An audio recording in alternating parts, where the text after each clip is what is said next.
Hey, what's up, everybody? Hunter here, and today we are joined with Tom. Tom is one of those people that I never thought I would be in the position of talking to.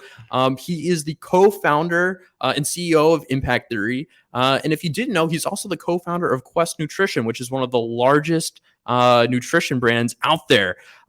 He is one of those people that was lurking in the space. Always saw him in rooms, hopping around, being there listening.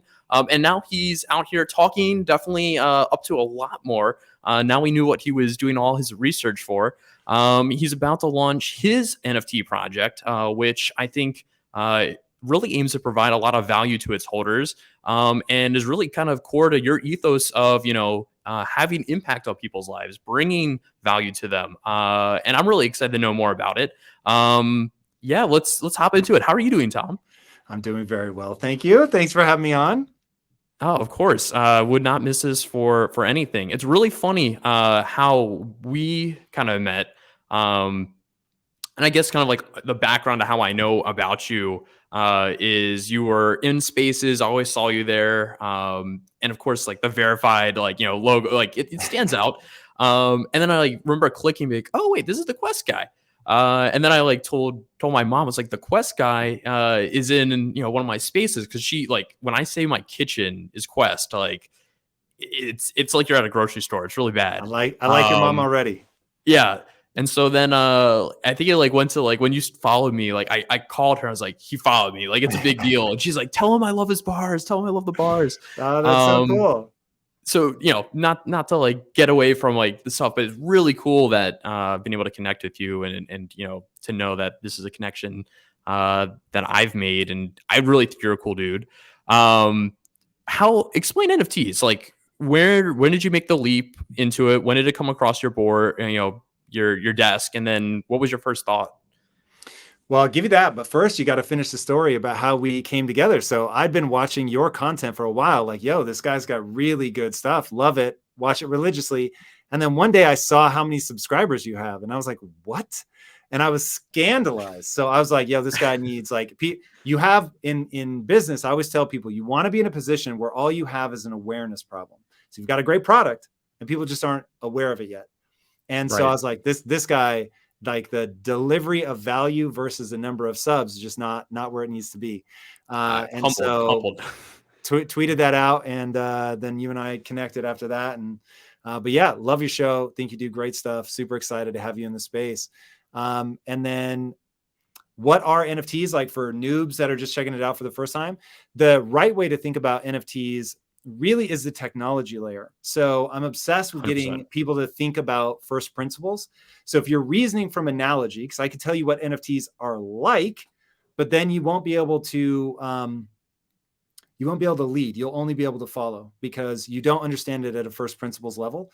And so the key is to get under it, to understand the blockchain, to understand distribution. But NFTs, non-fungible token, your audience will know very well, so I'll go quite quickly.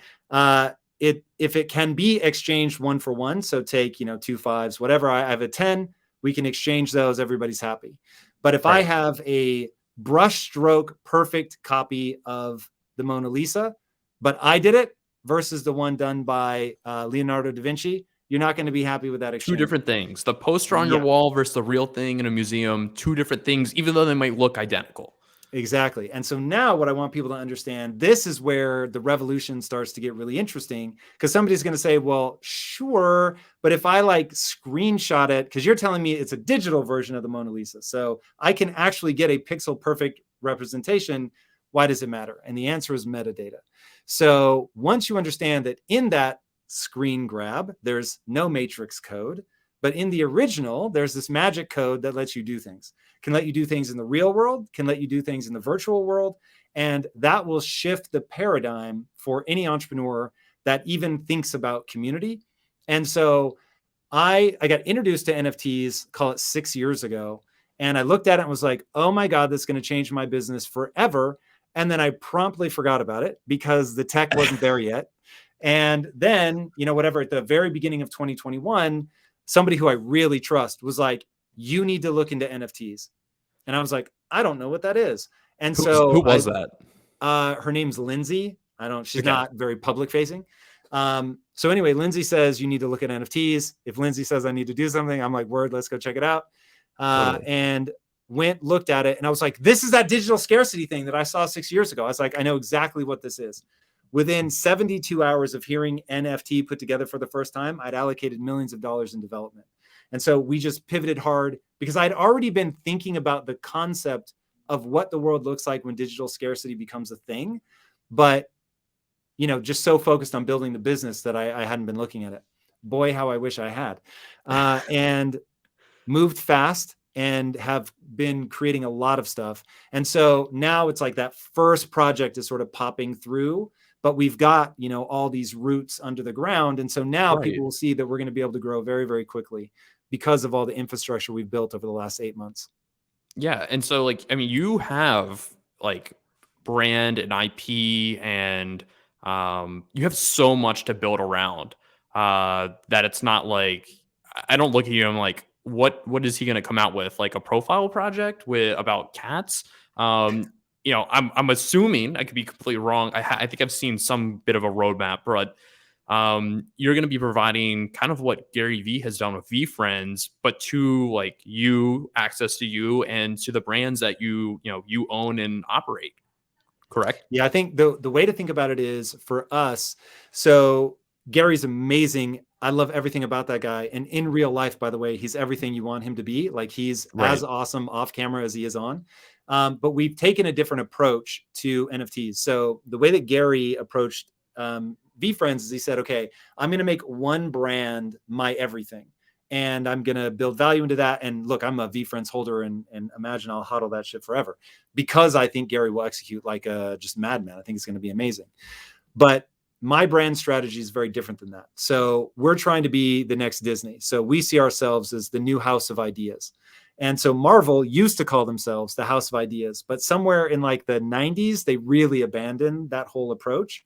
So we're the new house of ideas. We're building worlds. And just like Disney has Soul, Finding Nemo, Frozen, it's like, they've got this whole like plethora of different projects. Each one unto themselves has its own audience, its own, Do you think they're downstream scared? business.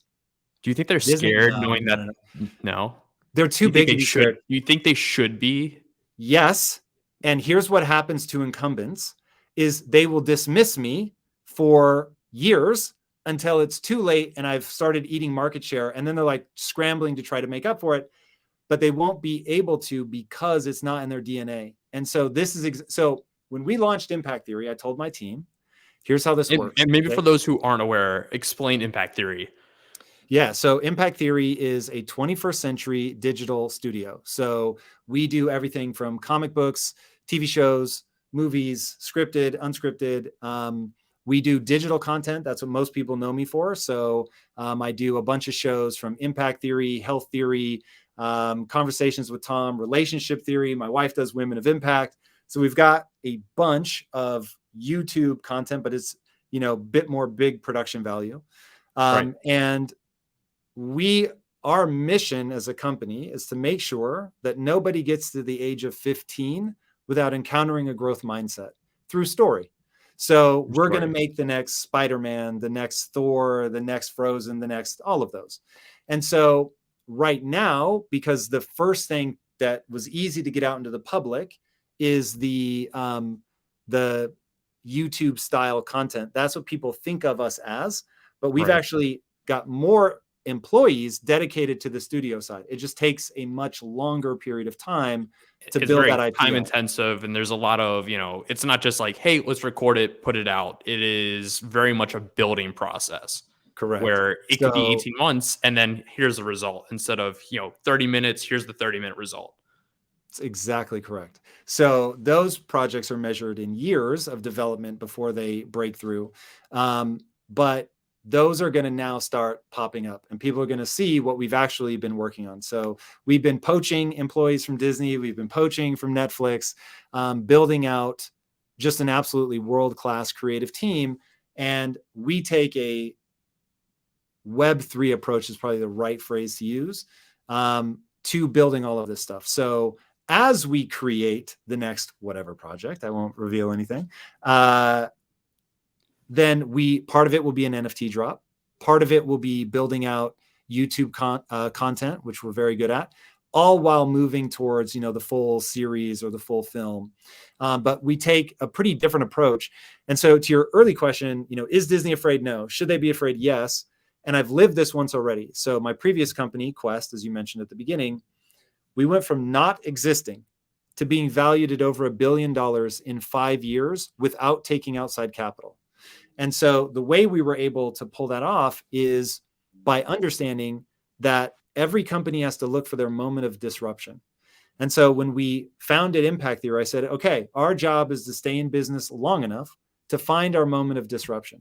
With Quest, it was social media. Nobody else was using that as a company. And we brought in a whole staff of content creators before that was a thing. So that helped us rocket ship. And then we also solved a manufacturing challenge that nobody had solved. So those two things were our disruption and allowed us to go crazy. At Impact Theory, we were looking for it. So we were doing very well, built a multi-million-dollar company growing by 400%, from last year to this year. But we hadn't found that moment of disruption yet. And the moment of disruption was NFTs. The second I saw it, I was like, this is it. We're all in. And so the reason I know that to be our moment of disruption is because I am built psychologically for community. That's what I know. That's how I've had my success, built my wealth. All of it has been around just understanding how to add an excessive amount of value to a community. And then because of that, they want to do anything they can to help support you. It's absolutely fucking incredible, right? Never existed before in human history until now. And now it's like a real thing. So it's a real thing. I'm very excited about this. I'm equally excited for this because it's very much how I'm approaching the space. It's very much how I'm looking for like who's going to win out of this. I'm looking for this same exact mentality of, Web3 is here. It's a disruptor. How can I play in it? How can I be building community within it? Especially value, community, authenticity, creativity. Those are like the bread and butter for if you're thinking in that context, you're most likely setting yourself up to be around in 5 years and not I'm here, thanks for your money, goodbye. I'm here to really play and build something that's worthwhile being involved with. So I'm excited to hear that. With your project, maybe you can go a little bit more into, because I don't think you've revealed too much onto what's happening. Could you lay the groundwork for what we should be able to expect and some context to that outside of your mindset for building in the space? Absolutely. So, all right. So we're building all of these different franchises. So we wanted to create something that was foundational. And this goes back to what I was saying about Gary. So Gary took VFriends and made that sort of the NFT project that everybody could glom onto. And I think it's going to be tremendously successful. What we did is we said, look, we've got all these different franchises. And so instead of trying to fragment all of the value down into each one of these, we want to do that, but we want to create something before that that's foundational. And so what we created was the Impact Theory Founders Key. And the analogy that I used to the team when we went to launch this was, imagine if Walt Disney had said, hey, I just created this little short cartoon called Steamboat Willie with a character named Mickey Mouse in it. Probably nothing, but maybe this becomes something. Probably nothing. Probably nothing. What if he had minted each of those cells, each frame of that, and said, look, it's short, so there's only going to be so many of these, but I'm going to forever give privileges as I build this out into all the things that we know Disney to be: video games, books, comics, movies, TV shows, streaming, theme parks, right? But if you had one of those stills, NFTs in our parlance, from that original, Steamboat Willie, now you get early access, free access, exclusive access, all kinds of different tidbits here, there, and everywhere forever as he builds out this brand. That's what the Impact so you're Theory thinking in the Founders forever. You're not thinking 3 years. You're thinking forever. So there will be certain elements of it. Now, the reason that it works, so Gary would have been in a really and look, I can't think for Gary. Gary's he is so incredible. So no do Gary not Fud. take No Gary anything. Fud. Zero. So in fact, if any paper hands are out there, let me know. I'll snatch up some more V friends. But I will undercut. I will undercut you'll Tom overpay. if they're. Yeah, I'll. Smart. You're very smart. Yeah. So it's just a different strategy, right? So I wanted to make Sure. sure that as we build these things out, so as I create a franchise, there'll be an opportunity for people to get into that vertical, right? Because it'll have its own, call it a PFP. It won't, most of the things we do aren't a traditional PFP, but that's an Sure. easy framework for people to understand. So PFP like projects. And so there'll be that. And so we'll generate revenue off of that, but we'll give Impact Theory founders key holders either unique, early, exclusive, free, some sort of additional access to that project. And that's why we had to keep the numbers tight. So the top tier of the founders key, which of course will have the most juice on it, the top tier is the legendary tier, only has 2,700 units, will sell for 3 ETH. If it doesn't sell out at that price during whitelist and pre-sale, then it will go to a Dutch and it will go down to 1.5. But just knowing the amount of value that we'll put through it, I'd rather it not sell than go lower than 1.5. It wouldn't make sense because then I can just give more stuff to the people that did pay. So you're saying there's at least in this context of the day, like $5,000 ish of value in that. Way more. Yeah, this is, I'm betting my reputation that whatever people end up paying at mint, I can't, in the aftermarket, people can make bad decisions. Sure. But on the minting, that no one will walk away from this going, I'm not really sure I got my money, because I will just keep going until people are like, yo, I got all my money like 2 years ago. So right. There's again, you're thinking forever, as you said, forever. Exactly. Exactly. Yeah, this is the foundation of everything that we're going to do. And so people need to understand it's not like this key gets you everything free in the future. So some things it's early access, but you still have to pay. Some things it's discounts, but of course you have to pay. But it will be the level of the gap between what people pay and the value that they will get will be laughable. So I will make sure that people are just like, I can't believe how fucking cheaply he sold this. And remember, the reason I'm going to do that is so when I make a claim, people know he does not fuck around. So it's like worth me like really letting the community capture the value versus me trying to capture it all front. And look, we'll make a ton of money off of the drop. So this is not me saying, oh, I'm giving everything away. But by making sure that the community is like, this is fucking crazy, they're going to go out and evangelize for the brand. And I need that. So the most selfish thing I could do is make sure that the community captures 90% of the long tail value of the keys. Because if that's true, they'll go out and big up the company, tell everybody, this is me, you got to get in on these projects. Come on, these are going to be, the most amazing thing. Currently putting on a clinic for creators right now in the space. I mean, like, this is the mentality you got to have, right? Like, if you're not thinking about building in this kind of context in the NFT space and Web3, you're thinking about it wrong. Like the long tail, value add, putting the customer before yourself, like community. You're just like ding, ding, ding, ding, ding down the line, nailing every single like aspect of one, what I look for in a project, but two, like just how you should operate in this space as either, what a buyer should look for, or as a creator, like how you should be thinking instead of, hey, I'm going to make a shit ton of money. That's going to be great. And then that's it. Like, they'll get their access, they'll get their airdrops, and then like it's on. Like, what are we thinking about for the next project? You're staking it all on one thing with one kind of ethos and theses on, who you are, your reputation, what you want to provide to them, what you want to build, and that's it. Yep. And now let's really fuck people up and tell them why you've created the thesis that you have. It's what I call once you get down to the physics of the situation. So I learned an immutable truth at Quest. One of the reasons that we blew up the way that we did was, long story short, I won't bother explaining to your audience why, but just believe that I got to the point in my business career before Quest where I just wanted to be real. I wanted to be authentic. I wanted to build community and connect because I couldn't guarantee I'd ever make money. But I could guarantee that my day-to-day, if those interactions were meaningful, then I could love my life. And so 1000%. Quest was built on that, not knowing it was going to become $1 billion brand. It was just like, no. I'm never doing again something that doesn't feel good, that I'm not getting that relationship. So built it that way. And then, so Quest was able to grow by 57,000% in the first 3 years alone without raising capital because we built a relationship with our audience. And by building a relationship with our audience, they went into stores and said, why aren't you carrying Quest?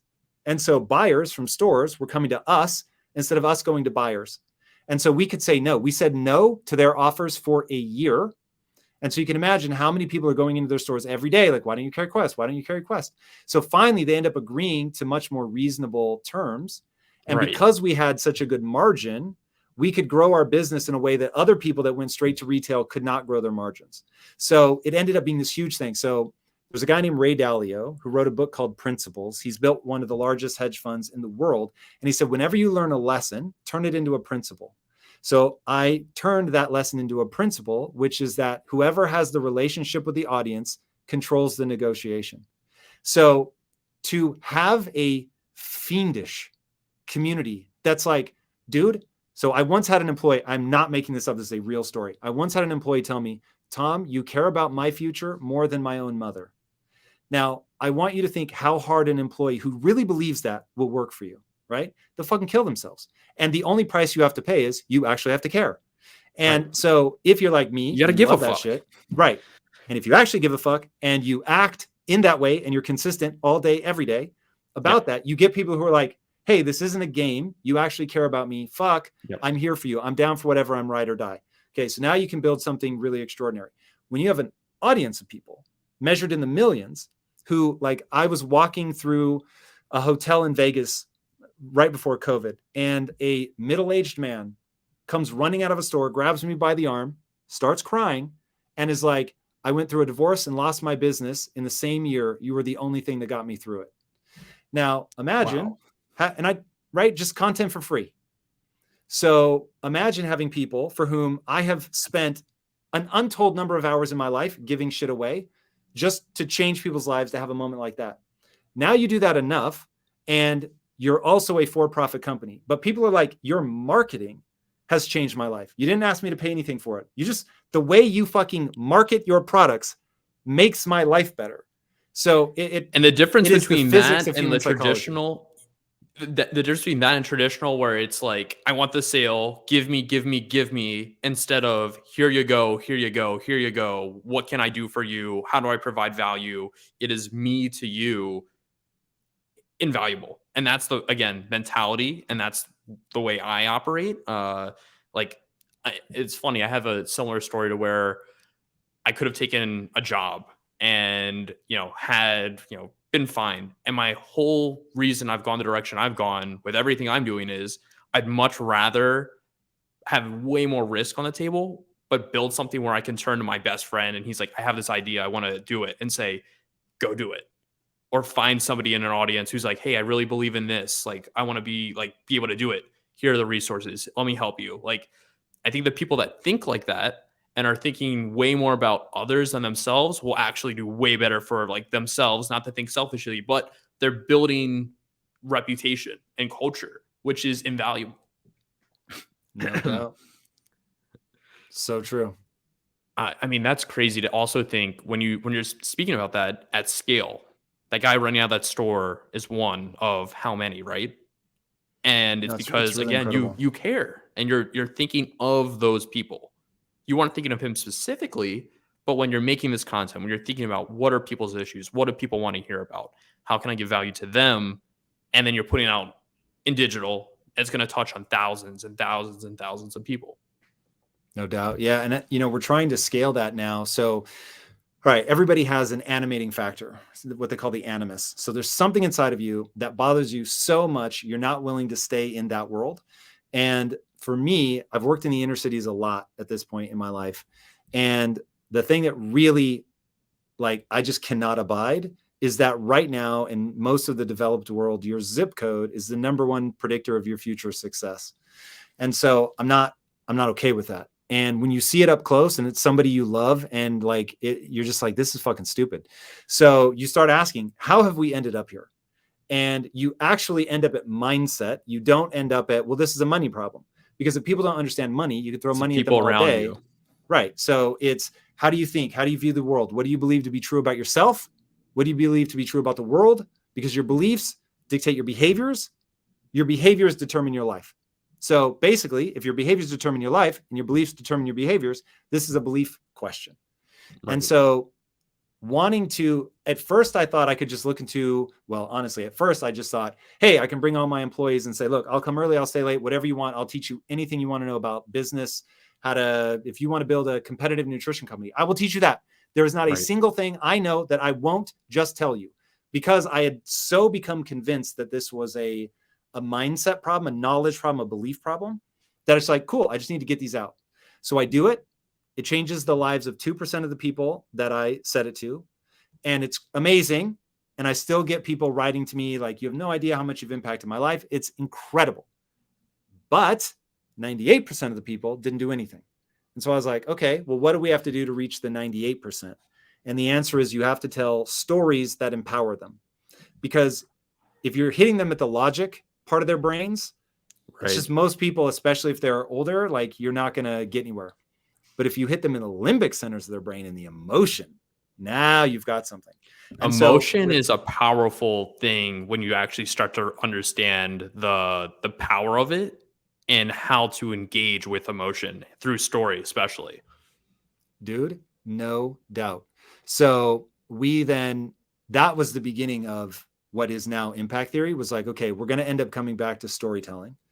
We're going to, after reading about the brain, I realized that you want to aim at this age called the age of imprinting, which is 11 to 15.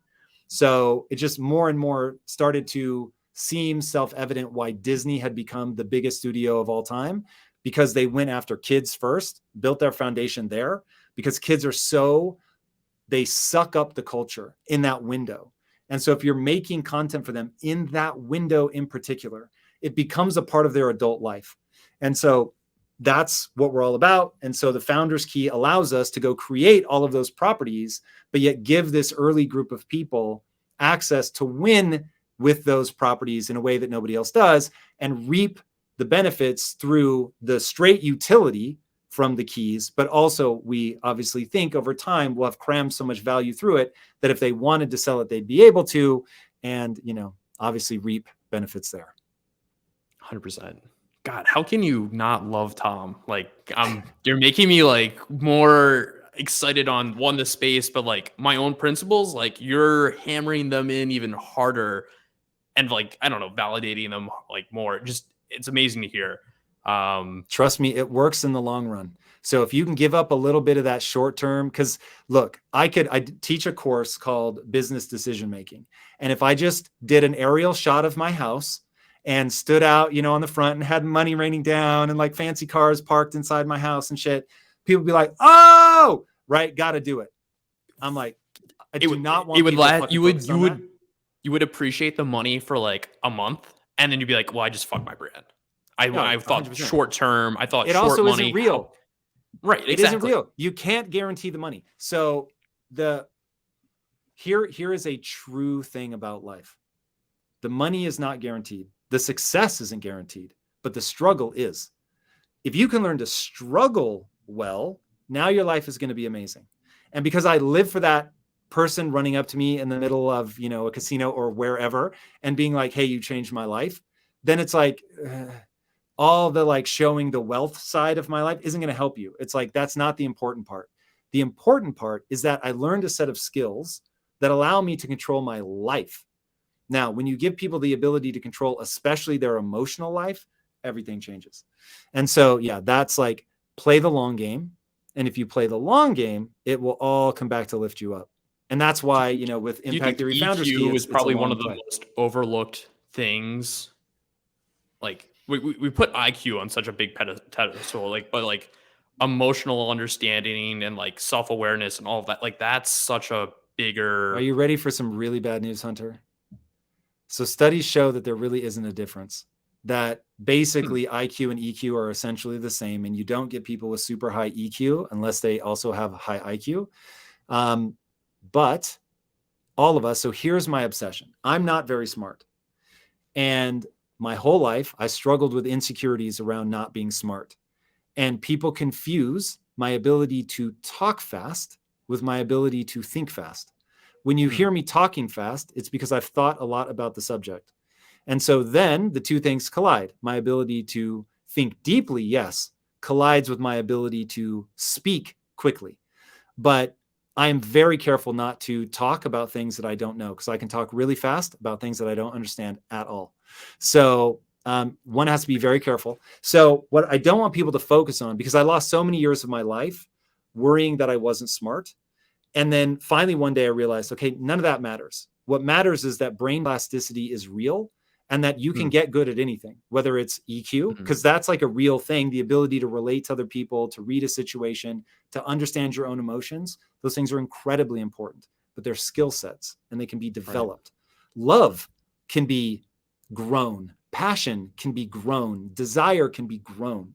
And so, one of my favorite quotes is, you can't make a racehorse out of a pig, but you can make a really fast pig. And so my whole life has been I love that. about, what does a really fast pig look like? So just if people focus on getting better rather than being like, well, I'm not smart, but I have EQ. It's like, don't worry about that. Just get Right. better. God, this is like alpha drop of the century right now. Like most people are probably coming here like, well, I want to learn about NFTs, but like this is, and there are probably gonna be some that came here and thought like they didn't talk a lot about NFTs, but really we are like I hope people understand that like this is a mentality for how like operate in this space, operate as a human, how to approach everything that's going to come at you. Like, I think one thing that even makes me think really deep and hard is like, there's going to be struggle. Like right now, it's euphoria and it's amazing. And like, money's easy and there's airdrop. Like this morning, there's an airdrop and you just go click claim and it's, $3,500. Like, great. That's awesome. What happens when it's not all, daisies and sunshine and, your JPEG that you bought for 10 grand is now worth nothing. Nobody wants it. I think this whole thought process and understanding, and again, understand that there's skills that you might not have that are fully developed, but you can invest time in them and have an impact on your life are huge. Are No doubt. huge. Yeah. And to your point, when people understand that once you get the psychology of this, the emotion, understand how to play the long game, that all this mindset stuff actually does become an incredibly potent vehicle in this moment in time. So there are plenty of eras where this would not have been the most useful element as a marketing vehicle anyway. I think it's always useful for you, 100%. but as a marketing vehicle. But right now, because NFTs are so community oriented and its technology really facilitates the ability for the community to capture some of the economic value of the community, which traditionally has not been a thing. Right. That people that have this understanding themselves and can then build their products and services with that in mind, that lens, then they're going to be the ones that get rewarded for sure. Huge. So I think wrapping this all back to, we've talked about your history and your background and your ethos, and that you do have a project coming. I'd want to spend a little bit of time bringing this all together because you're providing a ton of value to the listeners. You're providing a lot of value to me. Like I'm sitting here like, oh, that's a good point. Like I should bring that into my life. And then so many other questions. Um, how does this all like, are you bringing this value and all this back into your project? Like, access to stuff that gives people insight into, your thought process. Like, is there access and utility baked into like you, or is it the brands that you're building within this digital company? It's just as it was forever. It's for everything. So yeah, there are 7 categories of utility. One of them Okay. is direct access to me. So obviously so direct access is only the legendary tier, 2,700 people. So obviously I can't do a phone call with everybody, things like that. So we'll let the community vote on whether they want to like raffle it off. And so one person wins and they can either sell it or use it. Or do we want to do a community thing where it's, one to many? And I'll let them determine what they think is the best way to do that. But we have a bunch of different things, from a quarterly dinner to live events that we'll be doing, things like that. So there'll be many ways for them to interact with me. And what we're finding is that because of the kind of content that I create, different people come to me for different reasons. So some people only know me as the NFT guy. They only know me as the guy doing interviews on crypto or whatever. Some people only know me as mindset, and that's it. Other people only know me for business, and other people only know me for the story side. And so what we wanted to create was something that really unlocks the full breadth of my strategy. Because so the company's called Impact Theory, because my theory on how to impact people at scale is you have to do all this stuff. And Right. You're that very wide. have to be. It's a graduation system. So Right. the top of the funnel is story. You get people in there. And so when I explain it to people, Star Wars gave me Yoda. Yoda led me to Taoism, and Taoism changed my life. So you get people at the top of the funnel with a character like Yoda or Morpheus, or in the story that I wrote, a guy named Kita Sovi. And you then draw them deeper into your world where it's like, oh shit, you like that? Well, let me tell you, this is actually a real philosophy. And so Kita uses a lot of the ideas that, we put out in all of our content. And so it becomes this really cool way of like, oh, wow, this is really interesting. You get deeper into our world and you realize, like, take the cards, for instance, they have these secret symbols. Now the symbols mean something. Now, of course, you can imagine if it's in my world, it means something empowering. And so as people begin to figure out what these symbols represent and how they tie and like what for did you get, and and we've got gamification around the symbols. So yeah, we're doing all kinds of shit to answer one question. Disney has proven that you can tell one kind of story over and over and over from 1,000 different angles and create the most magical place on earth. Now I want to answer the question, can you tell one kind of story over and over and over from 1,000 different angles and create the most empowering place on earth? So just like Disney, for the most part, people just watch it, they're entertained. But there is something underneath there that, Disney created this sense of brand cohesion. If I tell you I'm going to go see a Sony film or a Paramount film or a Warner Brothers film, you don't know anything about it. But if I say I'm going to go see a Disney film, you know something. Now you're muted. I can't hear you anymore. I don't know what happened there. I got muted. But no, you're right. If you say I'm going to go see a Disney film, it is, you can, as long as you know like the theme of it, like, is it in Hawaii? Is it a fish talking? Like, you already know the vibe of it because they're very, very much about, this whole magic and like, what is the right what is always the purpose of wins, this? coming of age, Yes. finding yourself, all of it. Right. And we want that. It's a different vibe, but we want that same kind of sense of, oh, it's impact theory. Okay, I know Yeah. what I'm going to get. It's impactful. It's uprising. It's giving you power and a support system, and really just like you said, empowering your viewers, empowering the community. I love it, dude. Like, I'm so excited. This is amazing. This is amazing. Yeah, no, I'm super stoked on this. And, like I said, I'm putting my whole reputation behind it so people can rest assured that you will get more than your value's worth out of this. I assure you. If I have to spend my own money doing it, I will, because people need to know when I make a claim that I'm going to see it through. But yeah, so there's 3 tiers to the project. It's called Impact Theory Founders Key. Top tier is Legendary. Only 2,700 of those. Middle tier is Heroic tier. And there's 7,300 of those. So combined, tier 1 and tier 2 are 10,000. And then the third tier is for people on the come up that can't necessarily afford one of the more expensive tiers. Much cheaper, starts at 0.1 ETH. And on Dutch auction, if it doesn't sell out, it'll go down to 0.05 ETH. And there's 10,000 of those. Now, the Relentless tier, if they don't sell, we'll burn them. So that tier is a question mark as to how many will be remaining. But that's how we've broken the tier out. Each tier comes with its own utility roadmap so that you can see, because obviously there's different utility for each of the tiers. And we put all that out. People can see it on the Discord. So if they go to impacttheory.com/Discord, they can see it all there, know exactly what they're getting for the most part in phase 1. So what I don't want to do is sell on like distant future hype, because so we're selling right now based on what we know we'll be able to deliver in 18 to 24 months.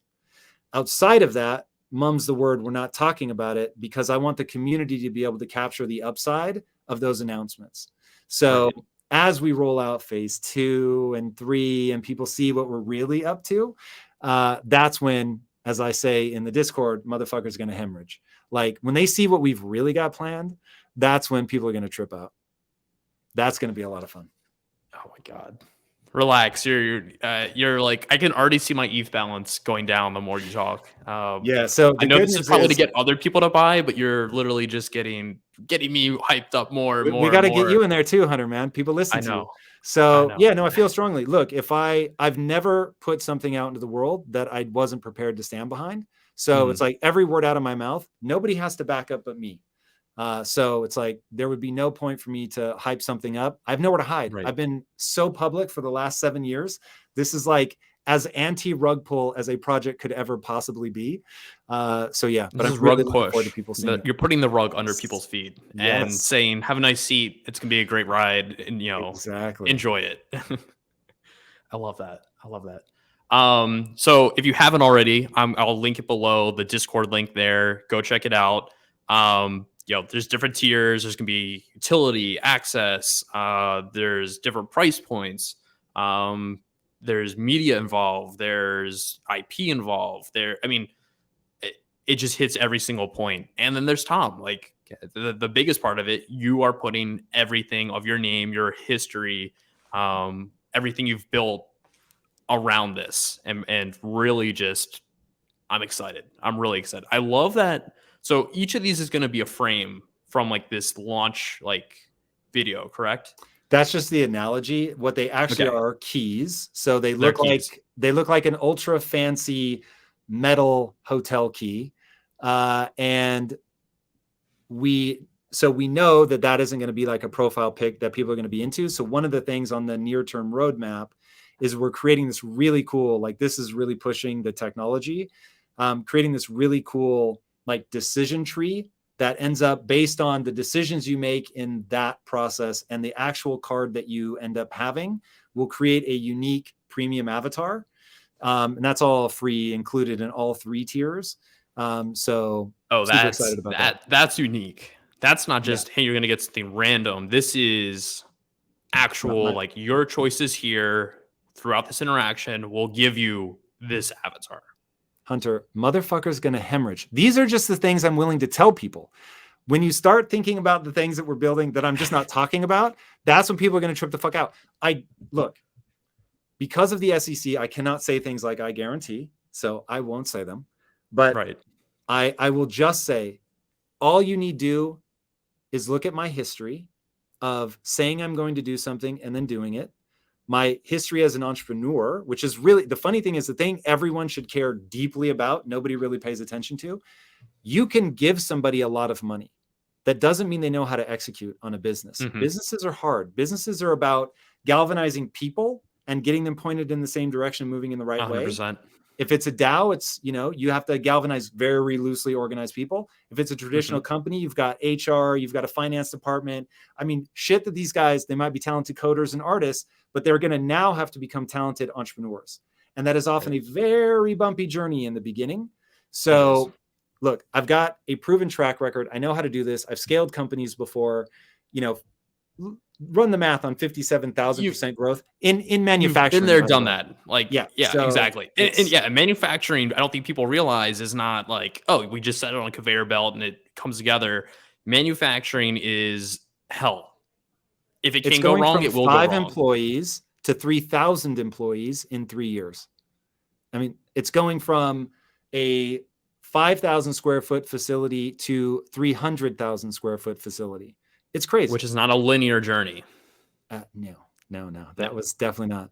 So look, I've got the chops to pull this off. We've got the team put together to do it. And so, this is going to be an extraordinary ride. I could not be more excited. I think by this point in the interview, people understand what my ethos is. And yeah, it's one of those where once you flip a switch in your mind and you're excited for other people to share in the spoils, then it gets really exciting. So I'm excited for people that get in on this project. I highly encourage them to hold because remember, I know what's coming. So I encourage people to hold. I know people will flip, no beef. I don't mind. And in fact, I make more money if people flip. So it's actually against my short-term interest to tell people to hold. But because I know what's coming, I'm just saying, one, you can take me at face value, everything that I'm saying. And two, what's coming is fucking awesome. They're going to Some of hemorrhage. it will be Motherfuckers are going to hemorrhage. Well said, Hunter. Tom, I love it, man. I absolutely love it. Are there any thoughts? I know we've kind of been through everything. Is there anything I've missed? Any closing thoughts on what you're up to on the project that people need to know that we've missed? I'll just say this. Just remember, the key is the foundation. It unlocks something. But now start thinking about what it unlocks. So, because right now people are so focused on the key, they're trying to think, is the key worth the price? The key isn't the thing.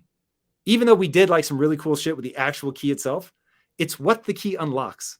And so we haven't announced any of that.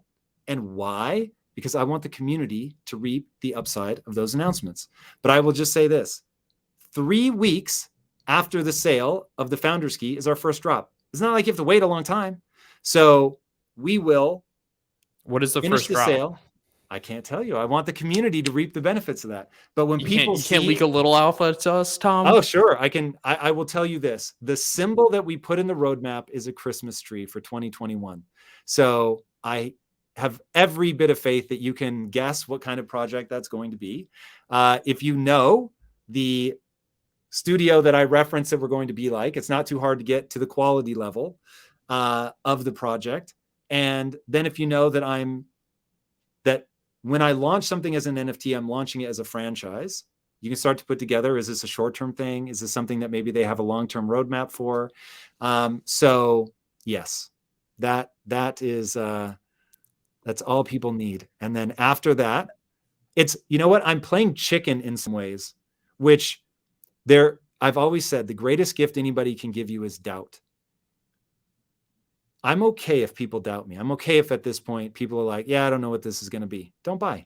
That's fine. Right. That's much better than not having that doubt, actually. Correct. Now I know what's coming.